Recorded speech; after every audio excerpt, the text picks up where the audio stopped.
ఓం మహాగణాధిపతయే నమ. ఓం గురుభ్యో నమ. ఓం శ్రీమాత్రే నమ. పరమేశ్వర స్వరూపమైనటువంటి జ్యోతిష్శాస్త్రం మనకు అందించినటువంటి మహర్షులకి నమస్కారం.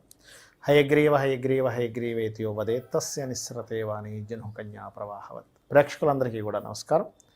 మనం ఇవాళ ప్రతి భార్యాభర్తకి కూడా ఎలా ఉంటుందంటే, భార్యకు ఉంటుందబ్బా నా మాట ఇంతే ఎంత బాగున్నాను, నా మాట వినట్లేదే ఇతను, ఎప్పుడు నా మాట వినడానికి పాపం ప్రతి ఒక్కరికి ఆ యొక్క చిన్న లోటు ఉండిపోతుంది, ఎన్ని సంపదలు ఉన్నా ఏమున్నా కానీ. అలాగే మరి కొంతమందికి భర్తలకు కూడా ఉంటుంది అలా. అంటే వాళ్ళిద్దరూ అన్యోన్యంగా ఉండాలని, ఇక్కడ ఇన్నర్ మీనింగ్ ఏంటంటే వాళ్ళిద్దరికి బాగా అన్యోన్యత ఉండాలి, మంచి అన్యోన్యతతో ఎప్పుడు హాయిగా సుఖంగా ఉండాలని ఉంటుంది. ఎప్పుడు ఈ గొడవలు ఉండకూడదు, నా మాట వింటే బాగున్ను, ఆయన మాట నేను విన్నా, నా మాట అంటే ఇద్దరు ఒకరికొకరు మాట వినాలనేటువంటి భావన ఉంటుంది వీరికి.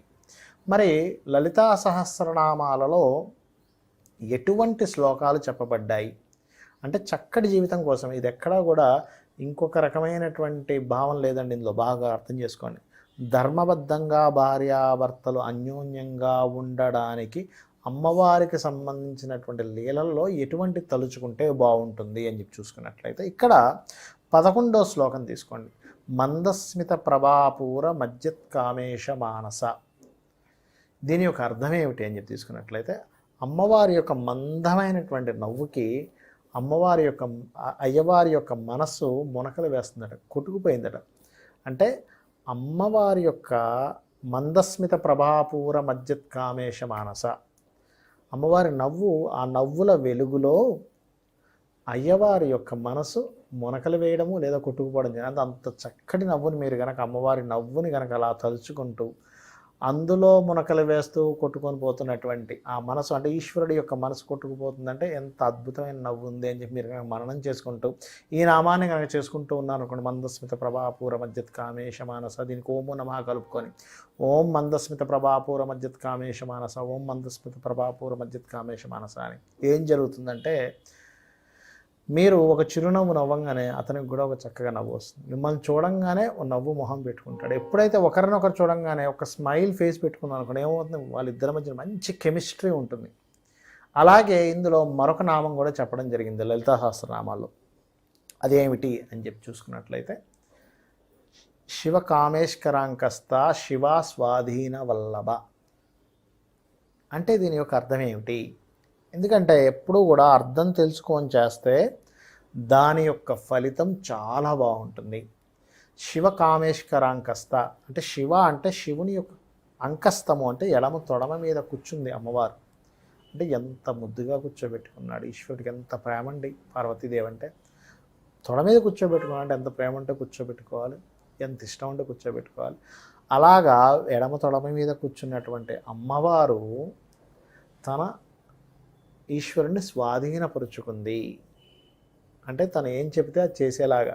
మనకి లలితా సహస్రనామాల్లో కూడా చూసినట్లయితే ఆ యొక్క కథలో బండాసురుడి యొక్క వధ, ఈ ఘట్టంలో మొత్తంలో ఏంటంటే అమ్మవారి యొక్క ఆవిర్భావము, వాళ్ళిద్దరికి వివాహము జరిగేటప్పుడు అమ్మవారు ఒక మాట అంటుందట, నేను ఒక షరతు పెడతాను నన్ను పెళ్లి చేసుకోవాలంటే. ఏమిటి అంటే, నేను ఏం చెబితే అది చేయాలి ఆయన. అయితే ఈశ్వరుడు ఏమన్నాడు, సరే నువ్వేం చెప్తే అది చేస్తా. అయితే ఇక్కడ ఏంటంటే అతను కాదనేది ఏది కూడా అమ్మవారు అనదు. ఈ 2 శ్లోకాల వల్ల ఏమవుతుందంటే, ఒకటి భార్య కానీ భర్త కానీ ఏం చెప్తే భార్య ఏం చెప్తే భర్త అది వింటాడు. అలానే ఏది పడితే అది చెప్పరు. ఈ శ్లోకాలు చేసుకున్నాకున్న గమ్మత్తు ఏంటంటే, వారు ఏదైతే కాదంటారో వీరు అదే చెప్పడం జరుగుతూ ఉంటుంది. వీరు చెప్పినటువంటిది వారు కాదనడం అనేటువంటిది జరగదు.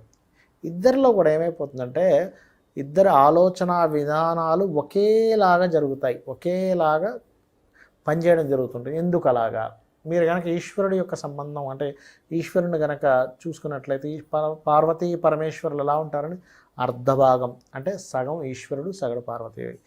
ఇంకోటి ఏంటి, వాళ్ళిద్దరూ అభేదము లేదు వాళ్ళిద్దరికి, పార్వతి అన్న పరమేశ్వరుడు అని ఒకటే అంటూ ఉంటారు. అంటే వాళ్ళిద్దరూ ఒకటిగా ఎలా అయితే మనం చూస్తామో, ఒకటిని శాస్త్రం ఎలా చెప్తుందో భార్యాభర్తల విషయంలో కూడా ఒకటైపోవడం జరుగుతూ ఉంటుంది. ఈ 2 శ్లోకాలు కనుక చేసుకున్నట్లయితే, ఓం మందస్మిత ప్రభాపూర మజ్జత్ కామేశ మానస, అదేమో 11వ శ్లోకము. ఇక 21వ శ్లోకం కనుక తీసుకున్నట్లయితే, శివ కామేశ్వరాంకస్త శివ స్వాధీన వల్లభ. దీనికి ముందు ఓము లాస్ట్లో నమః కనుక కలుపుకొని చేసుకున్నట్లయితే మీరు ఎంతసేపు అయినా చేయండి. ఇది ఎంతసేపే చేయాలి, 11 సార్లు చదువుతానండి, 108 సార్లు చదవమంటారని అడుగుతూ ఉంటారు ఫోన్లు చేసి. గురుగారు నేను పొద్దున్నే లేచి 11 సార్లు సరిపోతుందా? అలా కాదు, మీరు పొరపాటును కూడా లెక్క పెట్టుకోకండి. చేస్తూ పోండి, చేస్తూ పోండి. మీరు ఎంత చేస్తే అంత బలము, ఆ మంత్రం బలం అంత పెరుగుతూ ఉంటుంది. ఈ మంత్రము అమ్మవారిగా భావించండి, అయ్యవారిగా భావించండి, శివపార్వతుల యొక్క స్వరూపంగా భావిస్తూ చేయండి మంత్రాన్ని. అంతేగాని నేను ఏదో నోట్లో అనుకుంటున్నాను అనుకోకండి. మీరు చేసేటప్పుడు నేను చెప్పినటువంటి అర్థము, దాని యొక్క భావం అర్థం చేసుకుంటూ చేయాలి. అబ్బా, చక్కగా అసలు అమ్మవారి యొక్క నవ్వులో ఈశ్వరుడి మనసు కొట్టుకుపోయింది. అమ్మవారు చక్కగా ఈశ్వరుడికి ఎడంతడం మీద కూర్చున్నాడు, ఆ అమ్మవారు స్వాధీనపరచుకుంది. ఇలా చేయండి. ఇలాగనే చేసినట్లయితే ఖచ్చితంగా భార్యాభర్తలు ఎంతో అన్యోన్యతగా ఉండడం, మరియు తన మాట ఆవిడ మాట అంటే ఇద్దరు మాటలు ఒకరికొకరు వినడం జరుగుతూ ఉంటుంది. సర్వే జనా సుఖినో భవంతు.